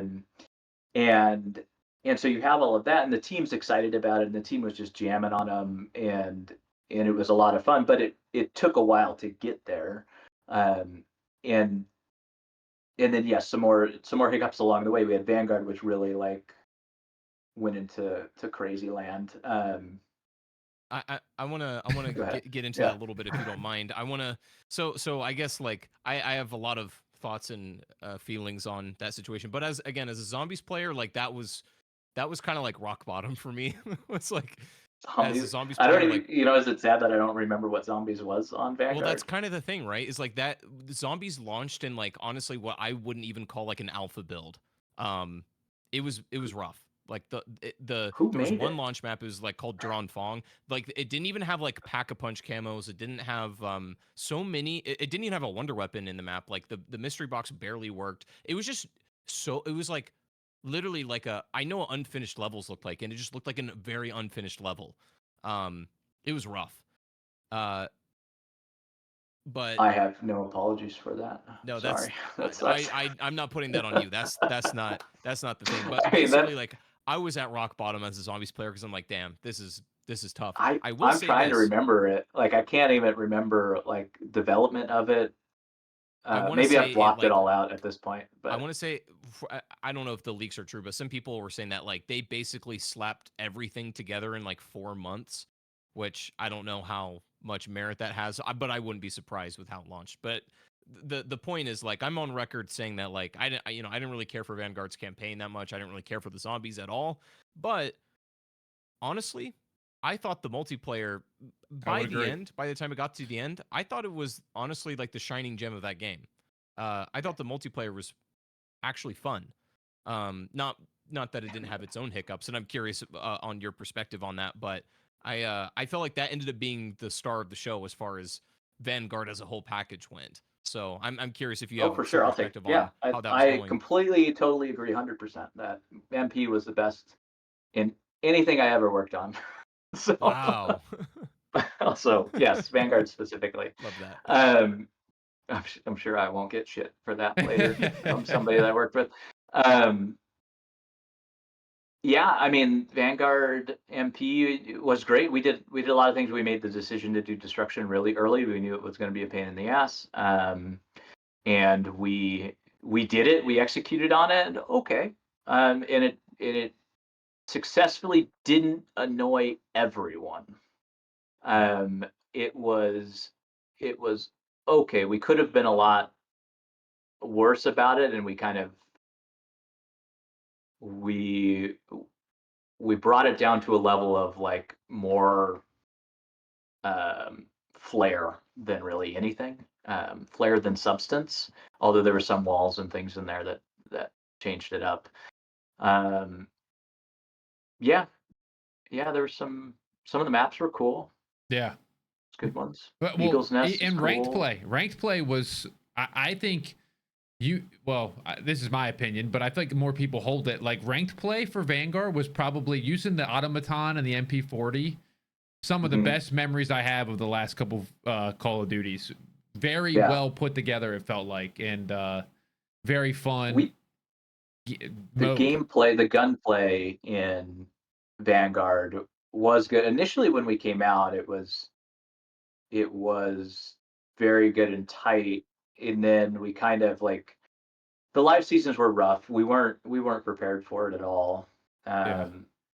and once we got a little better handle on it, and you got rid of like there were some things that we did, like we had lethals that weren't really supposed to be lethals, and we tuned around it, so that they weren't necessarily killing you in one shot. There were some things that we tried that didn't really go over too well.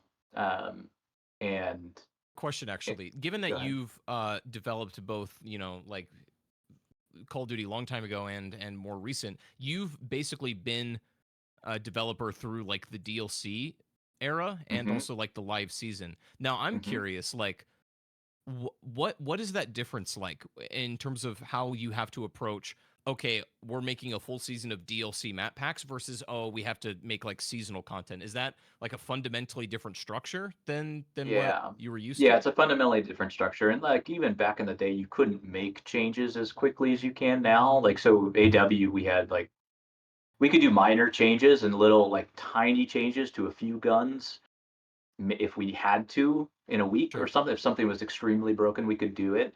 But you'd have to wait for DLCs and all that kind of stuff. So you got 4 chances a year to change it. Um, and even then, by the third one, you lost half your audience or whatever. Anyways, I don't. That's not like don't quote me on that, but it's not. You lost a Yeah, yeah, significant portion of your yeah, yeah. audience, and the live season still nobody's figured it out. Like the current one, and we addressed it in Modern 3 by just like running our asses off and hustling.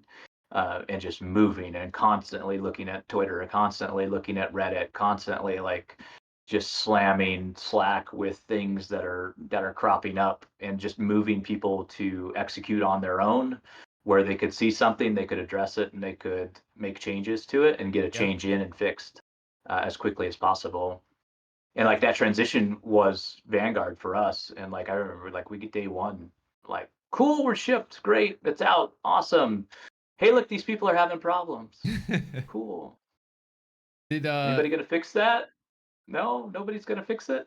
What's going on? Where's live ops? Like live ops is like, no, no, no, that's DevOps. That's not us.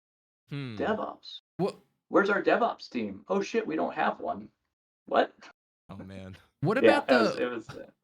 what about the movement between MW19 and Vanguard?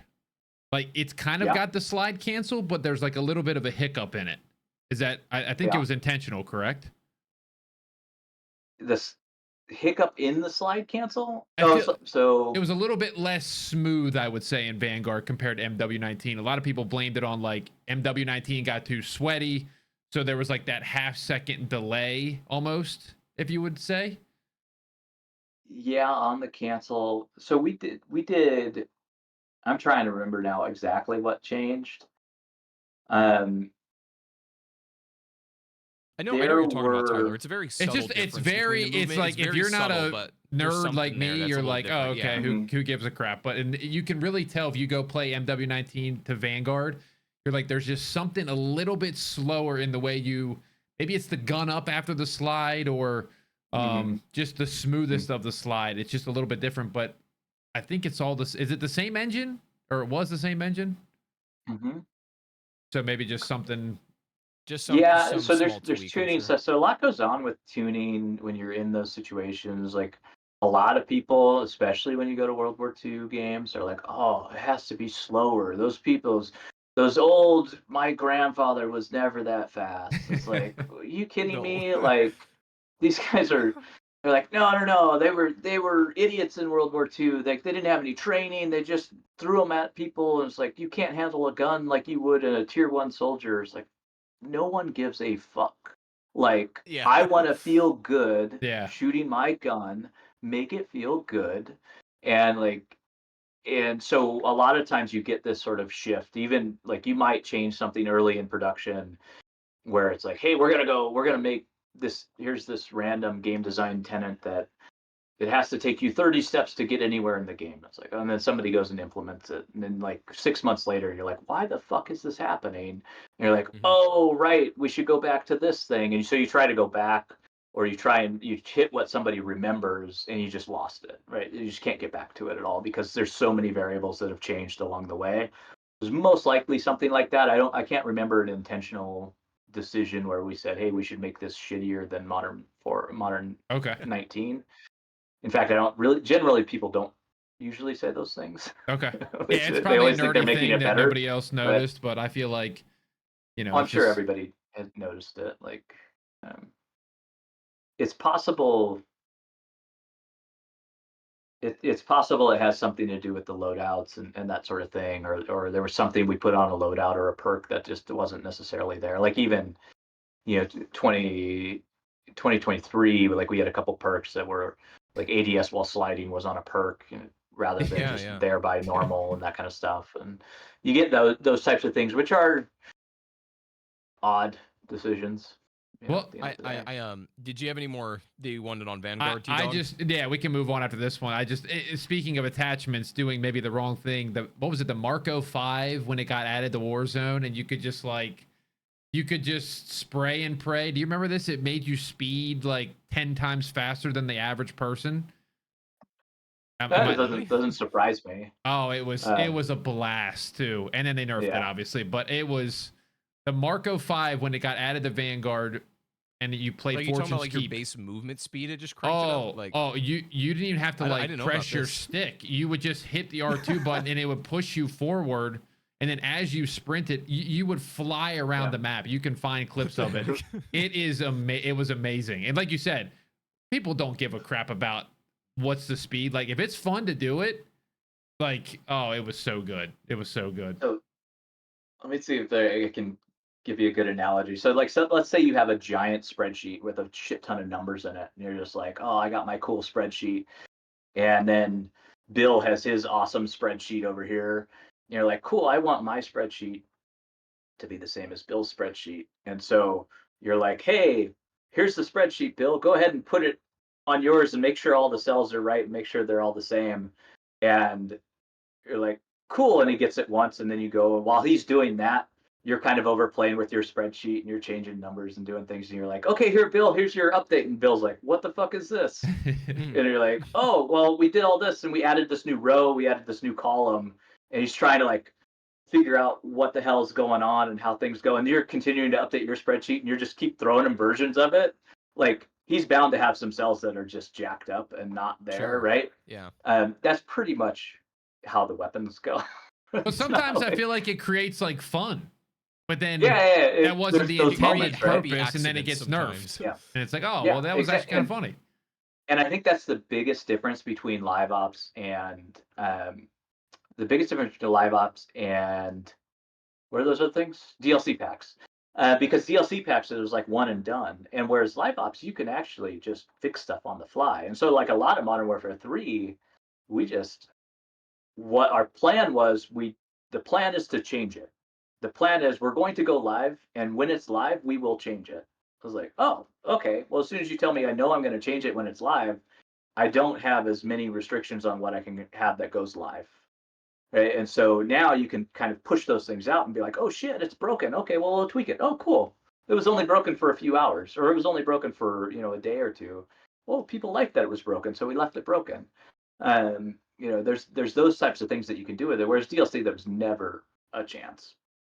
Yeah. That makes sense. We could go ahead, Chop. I've been talking for the last 45 minutes. I'm curious. One of the most interesting burning questions that I've had personally about MW3 was what I was told is initially during a lot of MW3's MP development was y'all wanted to do essentially what would have been a pick 10 system. But for one reason or another, it ended up kind of being like Gunsmith, but then you have the gear and the gloves and things like that. Was there more a traditional pick 10 system ideated for that, and that ended up becoming what we see now? Because it does resemble pick 10 in a way, but it's a little different. I'm just a big fan of pick 10 in general, right? And so I like pick 10 a lot. I tried to do it in AW. We added streaks to it for some reason. It was pick 12 or something. It was pick 13. There were streaks 13, in there. You're right. They shouldn't have been in there. They kind of messed with it too much. I mean, there's some people that disagree with me, but that's fine. It is what it is. And then even I particularly like that system. Pretty much always go into a game building that out, being like, cool, we're gonna do pick 10 this time. Okay. And so it's like trying to make that work within the systems, because once you have blueprints, excuse me, And I think people enjoyed it just because there was this trade-off of like sacrifice and stuff where it's like yep. to your point, the AW thing was like pick 13 and they added streaks to that, which is like people would forego streaks to have more perks. So that's a little weird, but like baseline, you said that you start out by building pick 10. Pretty much, like that's just my philosophy when I'm going into one of those, because what it does as a developer is it gives you ultimate flexibility to try things and to be like, oh, we don't like this system, let's put this system together and figure out what that is. And I mean, ultimately, you can kind of see it in there. Like pick 10's not super far away from what it was originally, like with just 3 perks, but you can have an extra addition of another perk, all that kind of stuff with pick 10. But we tried various things. And we ended up liking the flick system. I don't know, what did we end up calling it? We called it best at the end of the day. It was supposed to, like, we had fighting load carrier was what we called it. It was based off of like trying to really push into more of the gear side of things. Usually typically the ones that come up are like, oh, let's do pick 10. Oh, let's put weight on everything, or let's have classes. Right. And so those are like the main things. And like I will die if there's ever classes in Call of Duty. I hate that idea of like hard classes, like which is funny because that's what World War II started as, and I hated it. And I couldn't stand it. Absolutely was very hard to believe that we shipped that way, but whatever we did. But I fixed it later. What was it? Oh yeah, so it's just kind of those 3 things, and you're going between them all, and then at some point you have to make decisions, and you have to. Do you have any thoughts on Gunsmith as it relates to Modern Warfare 3? Because I was like, okay, we're coming off the pick 10 system or like the more traditional attachment system after like Black Ops 4, and then Modern Warfare was like the first one to like, oh, we're doing this more realistic. Like these attachments are. Gunsmith was a more sophisticated take on that. It was less arcadey than it was. And I think it made sense for the context of a game like Modern Warfare 2019. But, when y'all got around to MW3, I felt like the game was more back to like the good like arcadey feeling that Call of Duty had. And this, like they went crazy with it in Modern Warfare 2 where they're like attachment tuning, right? You can tune this barrel and it's like that's too much. For a game like COD and arena shooter, no. That makes sense in something like Tarkov or, Arma or something like that, but not Call of Duty. And so Gunsmith is, still in MW3, but like that was the perfect game I thought to like really have the more like simplified attachment system again, where it's and y'all did kind of get there, to be fair. But less about like, because before in Call of Duty, like every attachment there was less of them, but they all had a more meaningful distinction between them. And they were all just, for the most part, pure advantages, right? The suppressor would kind of knock your range off a little bit, but it was still worth it. But now it's like you're cross-referencing all these different attachments, and they're all drawbacks and like 0.5% less ADS speed and all that stuff. And it's like there is a lot of, I think even from like a content creator perspective, a lot of people like that because they like to find out the meta builds and things like that. But I felt like MW3 was the perfect game to have the more streamlined, like just generally good attachment system. Yeah, it's interesting as on Vanguard, like we went to 10 attachments, right? The philosophy behind 10 attachments was, well, now you only need to worry about that slot. You're gonna fill the slot with something, but you don't have to figure out like, oh, is my optic gonna be better than my mag, or is my mag gonna be better than my barrel? And I don't have to like cross, build a giant matrix of things. I could be like, what's the magazine that I like the most? What's the barrel that I like the most? And you could go and equip it. And then people felt that was too much. And it's just too much management in general. Like you never want to pick 10 things on top of the other 10 that you're picking.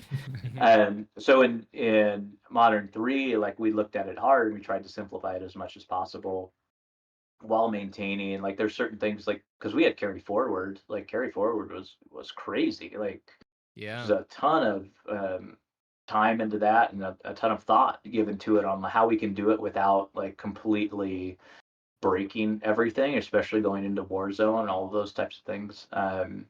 So that was a treat to do that. Ultimately, like in general, I think you could simplify perk streaks. What the fuck are they called? They're called attachments. You could simplify those a lot more in general and get sort of back to the day, but then you're going to lose out on blueprints and all that kind of stuff. And there's a big monetization side to it that exists. That's a whole beast that, like, Tyler, I was wondering if you were wanting to approach that discussion at all. Yeah, I mean, what popped into my head when you said carry forward was an initial thought of when everything. I think Vanguard was the last one to get stuff from that little era of stuff, and then they went to MW2 and everybody lost everything. I mean, that was an opinion. That was, I felt like something that.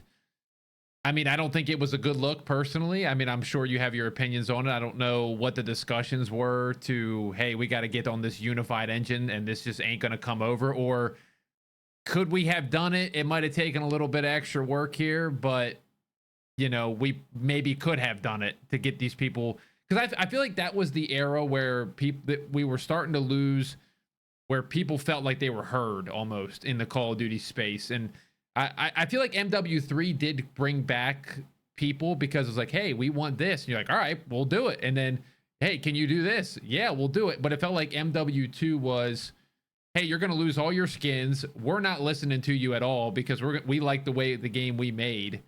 And it just, I don't know. That whole era was like, can we listen? And then it's tying into another thing. X Defiant comes out. I know we know it's dead, but I do feel like it almost woke up Call of Duty a little bit. Like, hey, people are interested in this game that's bringing back this classic COD feel. And then here comes MW3. Red dots on the mini-map, sliding and moving around is back. Gunplay feels better. There's not a puff of smoke when you shoot your gun and you can't see where you're shooting. You're not stuck in quicksand. So I don't know really where I was going with all that, but it felt like you guys were listening in an era where Call of Duty wasn't listening to anybody about any of their opinions almost. Those are all good thoughts. Yeah. I appreciate your thoughts. Final statement. Thank you very much. Yeah.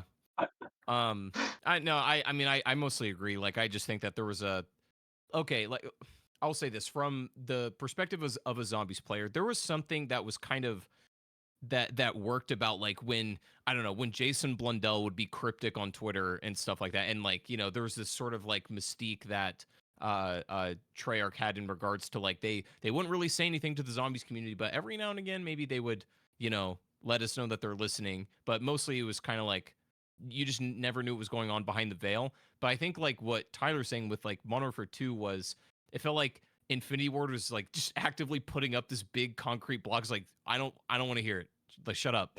Yeah. And then Sledgehammer comes around with Modern Warfare 3 is like, oh, word, like, y'all want this fixed this afternoon, we got you. And it felt like a big just reversal of, like, yeah, we didn't like this in the last game. And even in terms of calls, we would talk to you, it felt like every 3 weeks. I mean, I know that's not the right number, but it's even those from a content creator perspective. I felt like MW3 was the one we had the most of those creator call. Everybody kind of memes the creator call, but not even trying to gas up Sledgehammer, but like we would have these calls and you'd be like, hey, like you said, Chop, can you guys do this? And you're like, yeah, we're working on it right now. Or if you couldn't do it, you'd be like, we can't do that. We can't do it. This now is why, it's just, you know, like, but we're just gonna hide. It's like, now it's just we're gonna hide. It's like, no. So we came off Vanguard, and that was a shit show, right? Everybody knows that. Everybody's like, oh, first rule about Vanguard is we don't talk about Vanguard. And so we came off of that, and we had the luxury of working on a game while its predecessor was being, you know, bombarded publicly, and we could see what was happening, what was going on, and we got used to the community. We got used to how everybody was acting and behaving around certain things, and we were fixing stuff that we saw come up that we had the luxury of fixing before, like, because we didn't have to go live with it and we didn't have to push it live every day like Infinity Ward had to. And we were able to learn from that and just go through it and just start from day one, continue that version of like listening and implementing things as they come up.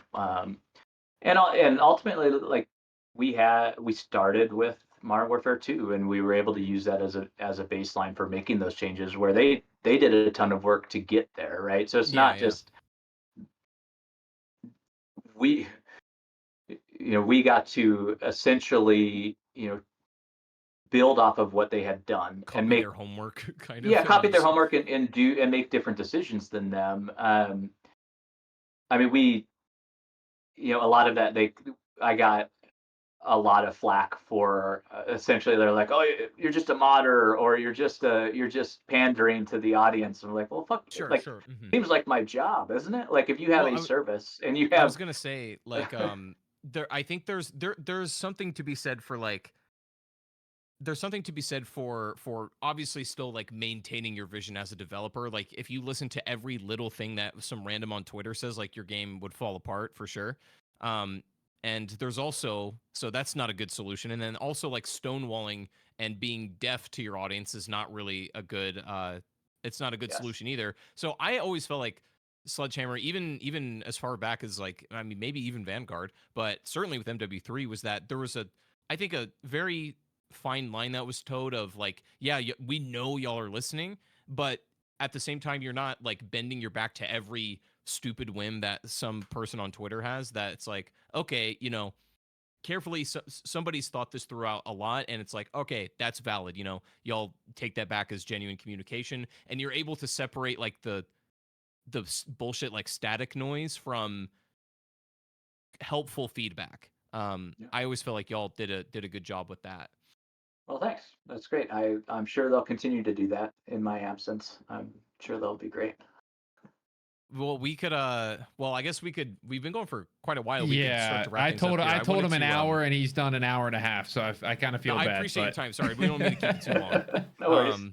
I guess we could. I I like talking about this stuff. I don't like assuming I can actually, add context to things where appropriate. Sure. Well, I was thinking, Chop, do you want to can we rapid fire some of these questions from Twitter and then maybe just give us a one-liner? You don't got to go into crazy detail. Yeah, go ahead. Sure. No, I was just gonna ask him. I was curious, like what.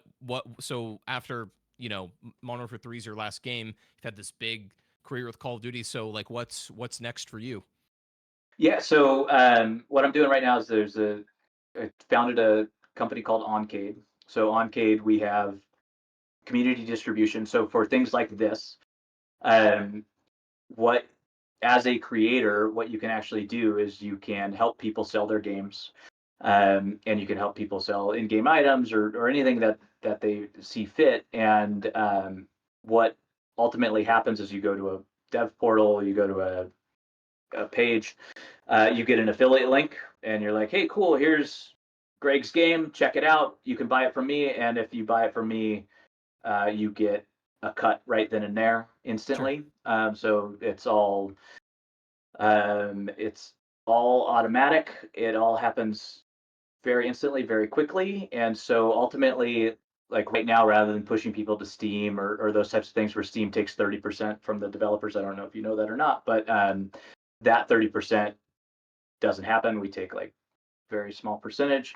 But then the streamer, the affiliate, or whoever decides to link you that game, it could even be a friend. You don't really have to do anything to sign up. You don't have to go get a creator code or anything special like that. You get paid. And so, like, if you happen to, if this was Call of Duty world, Call of Duty doesn't care about this anytime soon. But you could basically, every time you're talking about it, have a QR code up, and if somebody buys an item from you or whatever, you're getting paid when that happens. So you could make a lot of money doing that. Yeah, sure. And then there's stuff later on that we'll get to, but for right now that's what we're doing. So we're focused on game keys at the moment, and then we will get into more items and all of that kind of stuff later, and on mobile as well. Sure. Awesome. That's very interesting. I can put it the Twitter or website, whichever one you want me to. I can put it in the description, whichever one's cool. I can do both. Yeah, obviously, it's not that hard. Either one. Like right now, we're pretty silent on everything. Okay, sure. It's probably better just to tweet at me at this point, but okay, because I run them both anyway, so it doesn't really matter. The Twitter rapid response. This is a Sure. brand new what do we call this? This little segment he likes to do. This called segment that I just started just 30 seconds whatever ago. off the top of your head. Yeah. Do it. And if you don't want to answer these, this is questions from everybody. So I'm just going to kind of go down the list. And if you say shut up and move on, we'll shut up and move on. Why don't we just go right at it? AW2 ever supposed to be made? Is that a bad first one? Supposed to is a strong word. I don't know what supposed to. I never worked on an AW2. Okay. How about that? Is that helpful? That's a good answer. But there leaves a little room for interpretation there that AW was made by another person and it's sitting out there somewhere. I'm making that up. It's on somebody's hard drive. drive. Somebody's on Say somebody's whatever you hard want to drive. say. I think that this is actually a good one. Chad Call of Duty. I'm sure you know him. I think he's a big Trello guy for you guys. Yeah. So I do. I'll just try to summarize this. In your time of leading multiplayer design, was there ever a moment where a piece of player feedback, good or bad, changed your perspective in a lasting way? I thought that was a pretty good question. I'm absolutely sure that happened. I don't have a great example of one yet. That's just like a thing where it's like, that can happen even in just like an unconscious way. Like, like you might read something that changes how you see a part of your game later, but you don't even like really realize that happens in the moment. So I feel like that happens probably more frequently than anybody thinks. Oh yeah, for sure. Especially like because you're trying to be as open and as malleable as possible for change and all of that kind of stuff. Especially when you're doing play tests and everything, and it's kind of like a giant, live being live is like a giant play test, and you're just sort of iterating as you go, trying to find the best possible things. I think I guess one of the biggest things that I've learned, and it also comes from junior designers as well, is they're your audience. Like your junior designers know more than you do, like what the temperature of the live audience is expecting, and you should actually listen and champion some of those things. And yeah, it's easy to dismiss crazy, but usually crazy can be a lot of fun if you execute on it well. Yeah, it's a good answer. What's one feature from an Infinity Ward or Treyarch game that you wish you thought of first? Oh, that I wish I thought of first? Yes. Pick 10. Yeah. So you just did pick 13 instead. Pick 13 sucks. Pick 10's fine. Don't put rewards in your loadouts. That's what you should do. Was there any? This guy says, "What happened to COD Cold War with Sledgehammer?" Was there any involvement? I know what he's talking about. So okay, like again, maybe this is, I don't know how much you can talk about this, but from what I've heard is that there was like a lot of the beginnings of Cold War were like, I heard originally developed by Sledgehammer, and I guess like specifically, I heard that the zombies launch map for Cold War, like D Machine, that started as like that started somewhere internally at Sledgehammer. I don't know how true that is, and I heard that it was very early, but they essentially ended up passing that off to Treyarch, and like they Treyarchified it and did whatever. But I heard that like initial concept was a Sledgehammer thing. I have no clue if that's true, but that's what the streets are saying. Yes, Sledgehammer did work on Black Ops. What was it? Cold War. Cold War. Yeah. Before it was technically a Black Ops game, and then it became a Black Ops game, and then we didn't work on it. Gotcha. So yeah. There you go. So I don't like. I'm then trying they to think sent if you to there's Vanguard. Then it was Vanguard. How much of that was Sledgehammer? Like how far did y'all get on that? Eventually. How far did y'all get on like what Cold War was? What Cold War? What like I think that the video with the dude talking, that was Sledgehammer that did that one. That was like the initial pitch for it, way long ago. Well, it was like the Russian spy talking about the spy ops and like talking about how yeah, that was early on, Hmm. early days. That's Yeah, interesting. that's probably all I can say about Okay. that. Yeah, Well, cool. We'll do just like one or two more. There's a lot, but I don't want to Sure. take. So we kind of talked about this. I like the question though. He said MW3's approach to create a class has been my favorite of the gunsmith era. I would love to know how they came up with the vest and gear system. A lot of tough hard work going on with the vest system and everything else, because we really focused on the flick and the molly elements that you would actually have if you were a soldier going out, if you're like a ranger, whatever, you have your fighting load carrier, what you can put where, how you're putting it on, having holsters and all that kind of stuff. Like we went through a lot of iteration on that. Um, and eventually, like it was called flick for a long time, and then we changed it to vest because it would just made more sense. And then the vest ended up being kind of the wrapper, where we put things into the wrapper. At that point, it actually is very similar to divisions in a way, right? They kind of act like a division. A division is a holder of things. Yeah. Yeah. go on. I'm just the final two. They're kind of packaged together. This is from the Ghost of Hope. This is the most upvoted one, so I gotta ask it. I'm sure you love Ghost of Hope. I personally do. Don't know what that account is. Never heard of it before. Yeah, never heard of it. Never heard of Were it. there any quick one? Were there any scrapped remasters planned for MW3? I'm assuming he's talking about maps that didn't make it to the game for MW3. Scrapped remaster maps for MW3 that did not make it into MW3. Yes. Post launch. I I mean, assume he means like the original Modern Warfare 3 maps. Is that I'm what just he's thinking talking in about? general of 'Cause like any like just maybe any an maps maybe an that OG I think MW3 map. we Yeah. talked about bringing some MW2 MW2 DLC maps into MW3 at some point in time, but we just like ultimately at the time it was like everybody wanted new maps because we had just released all the old maps and everybody was upset about that and like, oh, why did you release all of these old maps that I love? And then we built a bunch of new maps, and so we highly um, prioritized the new maps for that just because of what it was. Yeah. Yeah. Scrapped maps, you probably don't want to play scrapped maps. It's kind of like watching the extended edition of a movie, right? You're like, why is this scene here? It's like, oh, because they cut it in the Yeah. the other one. It Yeah. makes no Yeah. sense. It's like not even good. Um, Which So yeah, y'all like maybe toyed with the idea of bringing like the old MW2 DLC maps into the yeah, game, like and like just Carnival. I think it was Carnival and Mhm. oh, Carnival's so good. Yeah, the like the trailer trailer park park map map. or whatever. Yeah, trailer park and Carnival were specifically on the list at some point in time, but they just got pushed to the end, right? Sure. Yeah. Yeah. At some level. Yeah. And some people Well, would say, there you at go. least in the competitive side, MW3's post-launch maps are some of the best in the entire franchise, like not just in the current era. So you probably picked the Nice. right ones, to be honest with you. Yeah, I mean those, and we got to a point where the team was just cooking on them, and it was easy to know, like, because I had some tweet where I was like, oh, you can tell in two play tests whether the map's going to ship or not, and whether it's a good map, Mhm. and it's completely true. And there'll be other designers and everybody else who's like, Greg, you're fucking full of shit. That's bullshit. I can make this map great.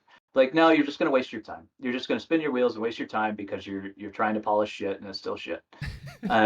So You'll have that. like it's you know right away whether they're good or not. And I think it took 15 years to get to that point where I could basically see that. And a lot of the map designers, the lead designers, the artists and everything have been on the same team forever. Like they've been making maps together since AW.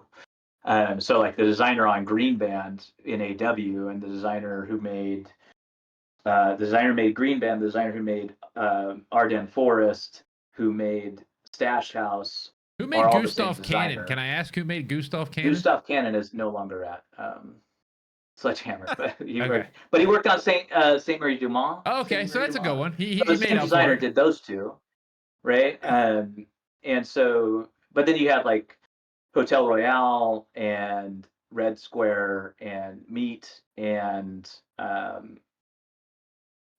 Grease. and a bunch of them were made by the same designer. So there's like a lot of the Sledgehammer maps are made by a very specific group, and then Eagle's Nest um, was made by one of the junior designers at the time, who did the Get High map, and he did what did he do on Modern Warfare 3? There are a couple of maps that he did on Modern Warfare 3 that I can't remember, unfortunately. I did a bunch of the Champion Hill stuff for Vanguard as well. Yeah. This is the most upvoted, and this will be the final question. Pass. I don't think it's actually not as bad as I thought it was the first time I read it, but what creative decision in your entire COD career got the biggest "you're not allowed to do this"? Probably jetpacks. I'm not allowed to do this? Yeah. Advanced Warfare 2? The biggest decision or the biggest thing that I wanted to do? The biggest thing I wanted to do was have people riding giant ants, but wow. In which game? That never happened. That sounds like Vanguard. Is that a Vanguard? Was that a World War II thing? That was it was a World War II thing, probably. Like, I don't know. The studio head still makes fun of me for it. But yeah, it was basically just like crazy land stuff. Like, I don't know if you've ever played EDF or anything like that, where it's just like you're just going around killing giant ants in a big city and all that kind of stuff. Like, there's certain things like that, but that wasn't like, it was more like a joke thing. I don't know if there's any sort of like, oh, you can't do that. Most of the time I've been able to do that. That's good to hear. Put red outlines on people. Yeah. Yeah. So maybe like jetpacks maybe got some initial pushback, but not as much as you would think. I think it was, at the time, there was desire for change, and that happened. And most of the time, like, they're pretty open. Like, it's not a there's no war or anything happening internally. Everybody's trying to make the best game. It's just people have a little different idea of how to get there. Yeah, absolutely. Yeah. Well, that was like the top 7-ish questions. So if you guys ask questions on Twitter, thank you very much. That concludes our brand new segment, Ask Twitter. So thanks for being the first guest to ever do that on the podcast. Our guinea pig for this new segment. Appreciate it a lot. Yeah, I mean, number one, thanks for coming on this. We definitely kept you longer than we wanted to, but I could literally talk about Call of Duty for hours, which makes me maybe sick in the head, but I love it. So I'm just going to I've keep doing it. Done it for the last 15 years. I had done it for the last 15 years. So it's pretty much, massive part of my life. And it's just always fun to talk about it.